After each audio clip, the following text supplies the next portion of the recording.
For the first time in over 50 years, the US and Russia have no limits on their nuclear arsenal size, as the last remaining nuclear arms reduction treaty between them expired on February 5th, that is Thursday, last week.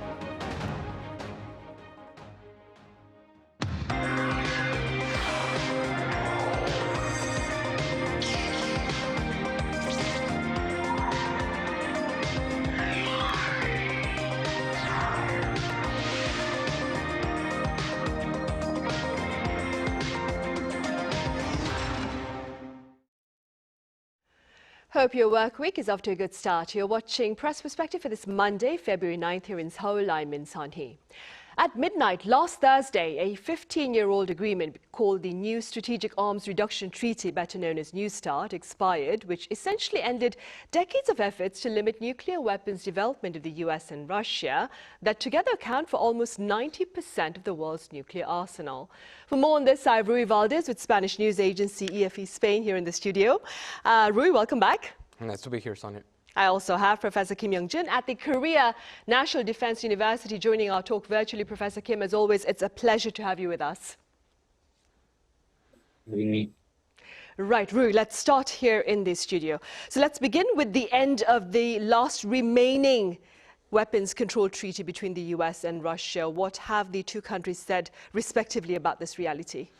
Well, as you say, a very concerning reality that we woke up last Saturday midnight. There has not been an extension or more than a few meetings on a potential renewal of this treaty. Just to explain a little bit to the audience, the new START, it was signed in 2010 and then extended in 2021.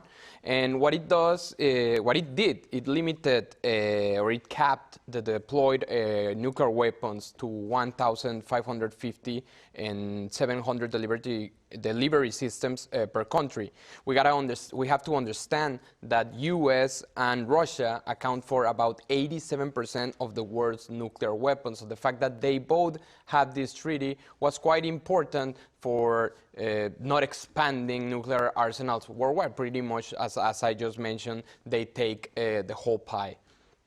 Russia's position on this has been open. They want to discuss a potential extension. At least they mentioned something like extending the limits for 1 year, and that they are open to dialogue.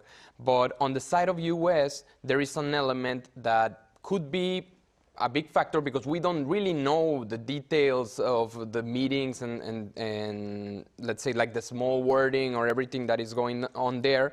But what we know is that Donald Trump, the President of the United States, have expressed that he wants to include China and make a new deal. He has called the former deal a poorly negotiated, that was already violated, and he wants to make his own deal. This is very much in line with his administration of trying to brand everything under him, and also to include China goes also in line to this politics of trying to control the assertive China or the rise of Beijing.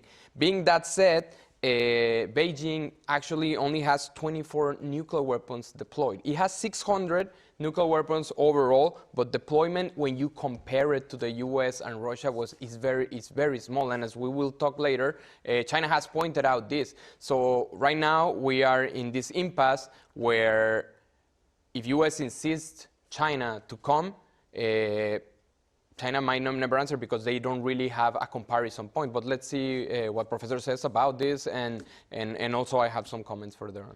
Right. Professor Kim, for now, what we do know is that Mr. Trump has rejected Mr. Putin's proposal for a 1-year extension of the treaty.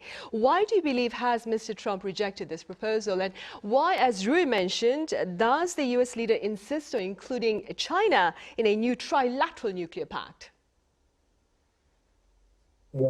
This is not a new story. During the first Trump administration, already Trump administration suggested same idea, so-called CND, creating environment for nuclear disarmament in 2019, which is including the China, not just US and Russia. So Mr. Trump want to include China for a new arms control treaty, and China already really said doesn't want to join because of the number of nuclear weapons is much less than the U.S. and Russia. U.S. and Russia dominating more than 90% of a number of nuclear weapons, but U.S. is really concerned about the Chinese arms race for nuclear and missile capability, and PLA has a lot of nuclear weapon system now. So the Trump second administration suggested same idea, and also Mr. Putin seems to enjoy it, but China will never join in, and for the same region. And Mr. Putin suggests why not just China? We need to include France and UK. So it'll be very difficult. It seems like very uncertain to have a new trilateral nuclear arms control treaty at this time. And now it's more nuclear arms race, the situation for a while. Right. And Ruy, what more can you tell us about China's response to Trump's suggestion of a trilateral nuclear control pact? Yes, as Professor Kim, just to expand on it in the details, well, they clearly says it's not fair or reasonable to demand China to join nuclear reductions, given their much smaller arsenal.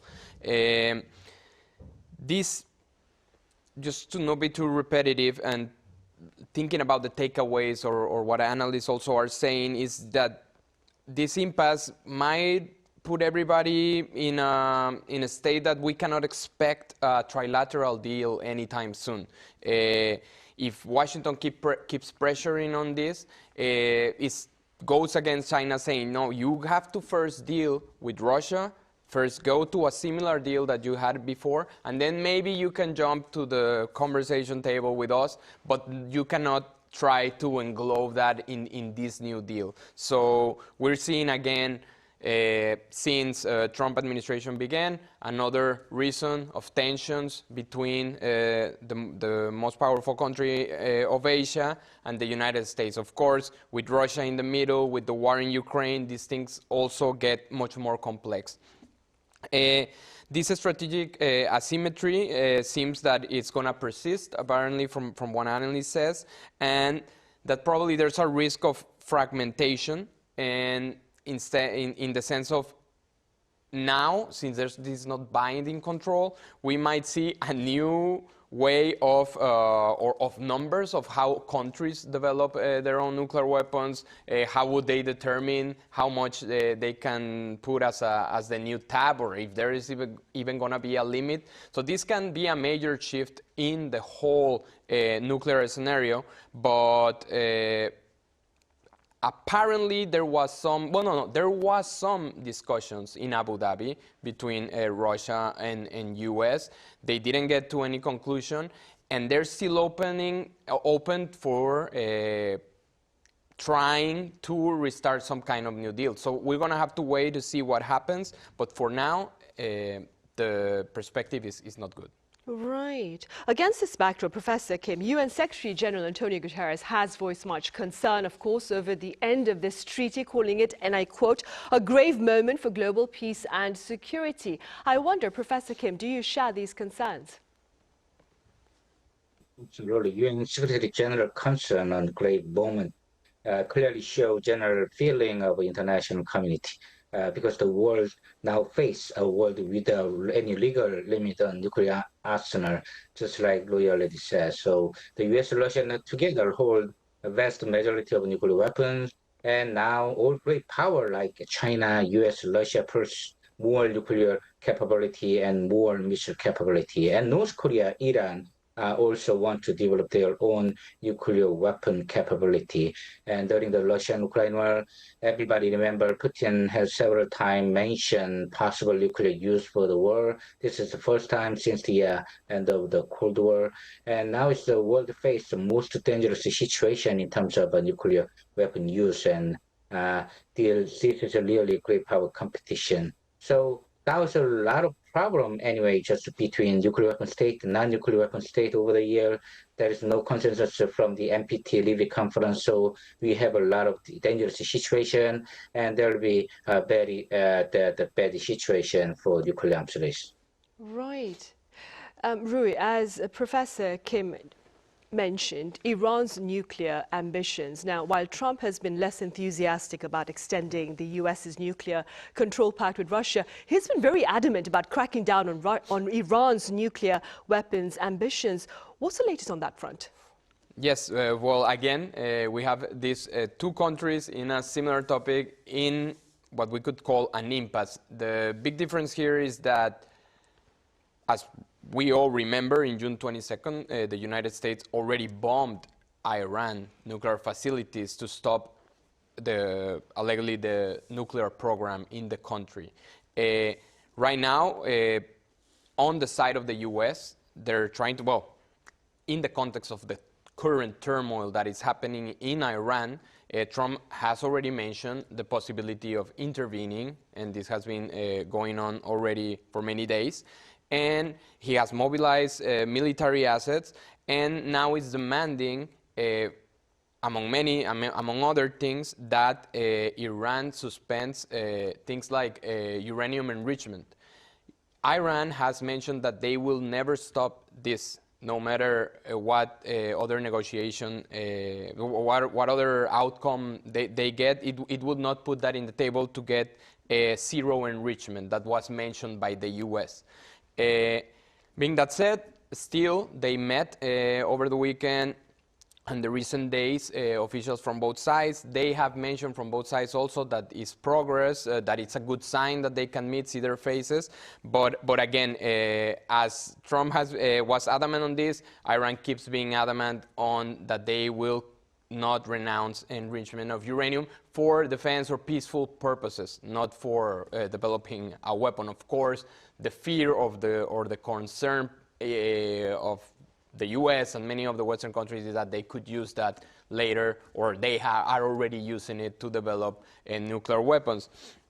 But still, well, just to sum it a little bit up, in the sense of we have the administration of Donald Trump holding these meetings, but some analyst says that it's sending two contradictory signs. And I don't want to, I don't want to forecast that it's going to happen the same thing as in Venezuela. But there is a similar element in the sense that while they were talking and they were saying that they were going to negotiate with Maduro, that they were in talks with Maduro, they were moving military assets like warships or different things to put pressure in the country, in this case Iran, to give into the negotiations and stop the repression on their own citizens, etc., etc.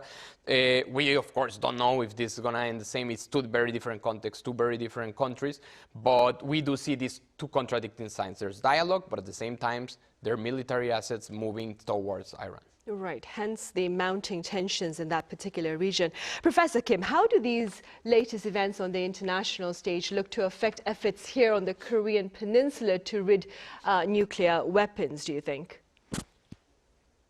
That's a very interesting question. Trump has interestingly continued his same position from the first Trump administration. For example, very hawkish on NATO, China, and Iran.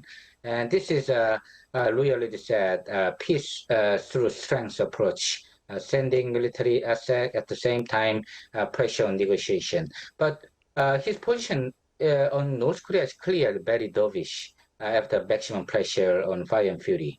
And especially since the Hanoi and Singapore summit, Trump showed many times his love on the Kim Jong-un, or he want to have a talk with the Kim Jong-un, especially this spring. Maybe he will visit in China, and he want to have another negotiation talks with Kim Jong-un with a very pragmatic approach, not just denuclearization, but more nuclear arms control approach or more open approach to North Korean nuclear weapon program.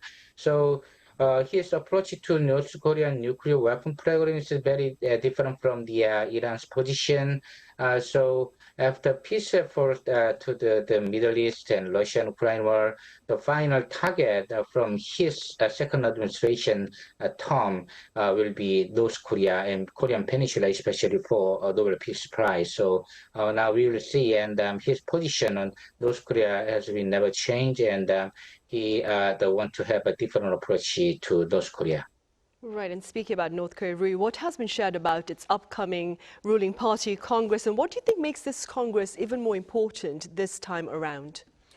Yes, well, this Congress, we are all waiting for the exact date. Of course, as it happens with Pyongyang, it's sometimes never revealed, and we will know. But what we know is that recently they decided to hold it in late February. So it's going to be this month.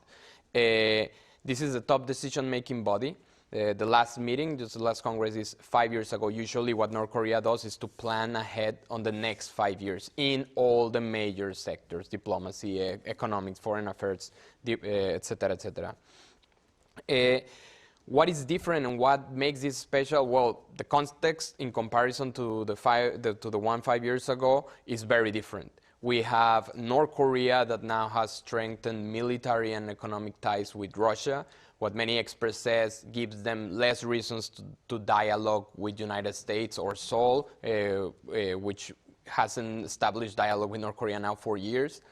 And what many are wondering is, I would say, at least in the foreign media, is mainly in two aspects. One is defense and the other one is foreign affairs. In the side of defense, 5 years ago, they announced they were going to develop the nuclear power submarines, the spy satellites, and other advanced military technologies. This promise, they have been giving updates recently with the submarines. They have showed that they are developing, apparently. They have shown pictures also of the missile Hwasong-20. So many of these things, just to understand, are announced in those Congress. So maybe in this Congress we will hear new weapons appearing, new technologies appearing, and also considering that Russia seems to be providing assistance, technical assistance to advance this, yeah, it's likely that there's novelty in that realm. On the other side, we have, of course, foreign affairs, and we want to know the relationship or what is going to be the policy directions in terms of Washington and Seoul. When it comes to Seoul, they're still rejecting dialogue. Still, even though there was some development of disapproval by the Security Council of United Nations to provide humanitarian aid to North Korea, North Korea has not responded yet, so still we are in the same silence as before. On the other hand, we have US that Kim Jong-un and his people have kind of given a small window that they could be open for dialogue if US is willing to stop putting a denuclearization issue in the table of negotiations. So everybody's wondering the rhetoric and the policies that Pyongyang will use in terms of these two countries. In general, what analysts say is that they don't expect that there's going to be any major positive sign for Seoul in terms of dialogue. Of course, this is all with very limited information. We don't know what can happen that day. In terms of US, they feel they could maintain that window open, maybe by mentioning that they open to dialogue again if the denuclearization topic is thrown off the table. And also, what everybody wants to know in terms of Seoul, and I think that would be a key to really know the temperature of the tensions, or to have a better sense of the temperature of the tensions between the two Koreas, and it's regarding what Pyongyang, let's say a couple of years ago, started officializing Seoul or South Korea as a hostile state.